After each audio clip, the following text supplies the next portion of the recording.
Hello दोस्तों, मैं Sandeep Soni SV trading में आपका स्वागत करता हूँ। आज हम देखेंगे अगले हफ्ते कौन कौन से शेयर में मूवमेंट रहेगी और इंडेक्स में भी क्या मूवमेंट रहने वाली है। तो शुरू करने से पहले हम डिस्क्लेमर दे दें, ये वीडियो सिर्फ और सिर्फ एजुकेशन पर्पस है, ना कोई बाय और ना कोई सेल की रिकमेंडेशन है। पर हमारा पर्पस है आप लोग हमसे ये सीखें ताकि आपको भी ट्रेडिंग में हेल्पफुल रहे। तो चलो आगे बढ़ते हैं। निफ्टी में अगले हफ्ते क्या मूवमेंट रहने वाली है। निफ्टी का क्लोजिंग था 23,897.95 पैसे का और मोटा मोटी डाउन साइड क्लोज दिया है। लास्ट वीक में वीक क्लोजिंग डाउन दिया है निफ्टी ने। तो दोस्तों पहले हम ये जान लें निफ्टी डाउन शुरू क्यों हुआ। उसको जानने के लिए हमें निफ्टी का हाई चेक करना पड़ेगा। देखो दोस्तों, निफ्टी ने यहाँ हाई लगाया था 26,325.80 पैसा, फिर 26,373 पैसा, फिर 26,341.40 पैसा। मोटा मोटी यहाँ पे हाई से हम रिट्रेसमेंट ले लें। फिबोनाची रिट्रेसमेंट लेवल यहाँ से हम लेते हैं और ये हमारा लो का जहाँ रहता है सपोर्ट, चलो 22,182 मोटा मोटी आ गया, थोड़ा 92 है। ओके,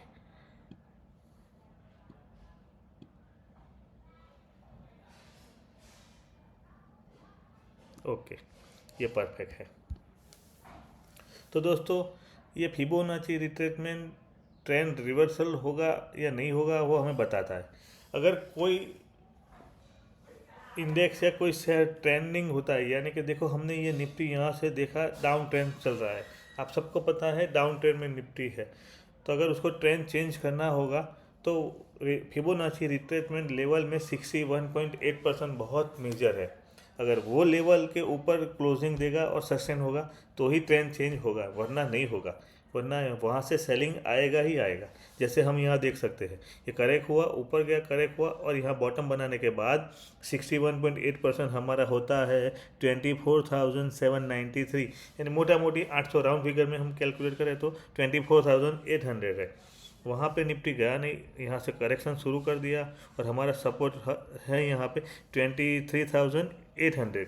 तो सपोर्ट के पास खड़ा है, यहाँ से थोड़ा रिट्रेस होके वापस आ सकता है। अगर ये सपोर्ट ब्रेक करेगा तो आने वाले दिनों में 23,180 तक के लेवल भी निफ्टी में आ सकता है और ओवरऑल ट्रेंड नेगेटिव है निफ्टी में। चलो आगे देखते हैं बैंक निफ्टी। देखो बैंक निफ्टी में हमने यहाँ retracement Fibonacci retracement level draw करके रखा है आपके लिए, ताकि हमारा टाइम ना बिगड़े। तो देखो बैंक निफ्टी का क्लोजिंग है 56,089.75 पैसे का।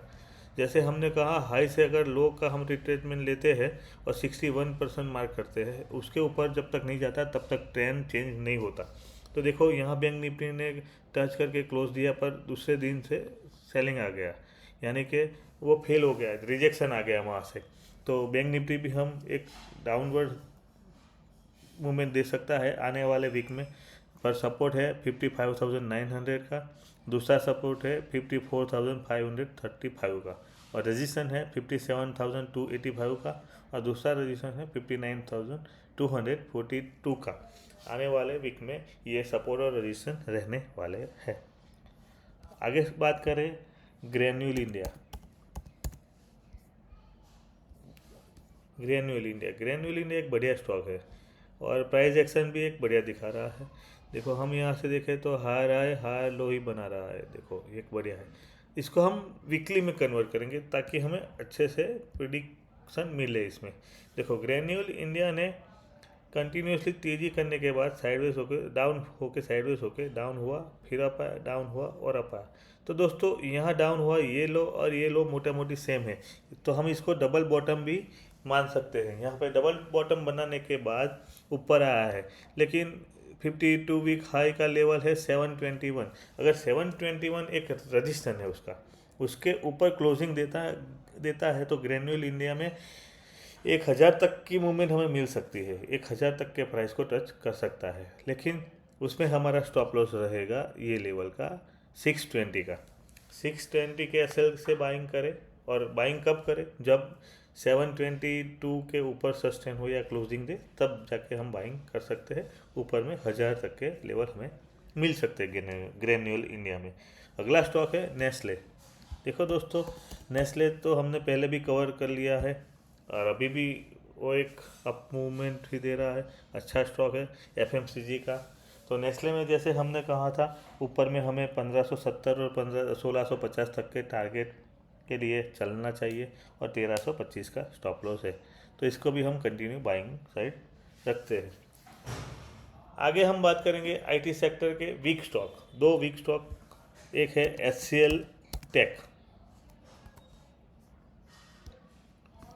देखो दोस्तों, एचसीएल टेक ने एक ख़राब रिजल्ट देने के बाद down side gap down open करके नेगेटिव क्लोजिंग दिया है, और आज का क्लोजिंग था 1203.20 पैसे का। मोटा मोटी वीकली इसको हम कन्वर्ट करेंगे तो वीकली में हम देखें, ये सपोर्ट था एक बार, दूसरी बार यहाँ सपोर्ट लिया, और तीसरी बार यहाँ सपोर्ट लिया, लेकिन ये वीक ने वो सपोर्ट ब्रेक कर दिया है। दोस्तों, वीकली अगर कोई स्टॉक सपोर्ट को ब्रेक करता है ना, तो थोड़ा नेगेटिव उसको माना जाता है। तो इस वजह से हम इसको नेगेटिव में रखा है हमने ये स्टॉक। हमें आने वाले दिनों में पहला टारगेट 1100 तक के मिलेंगे, और दूसरा टारगेट हमें 1050 तक के इसमें मिलेंगे। लेकिन एचसीएल टेक में हमारा स्टॉप लॉस रहेगा 1300 का। तो एचसीएल टेक सेल करके चल सकते हैं। अगला स्टॉक है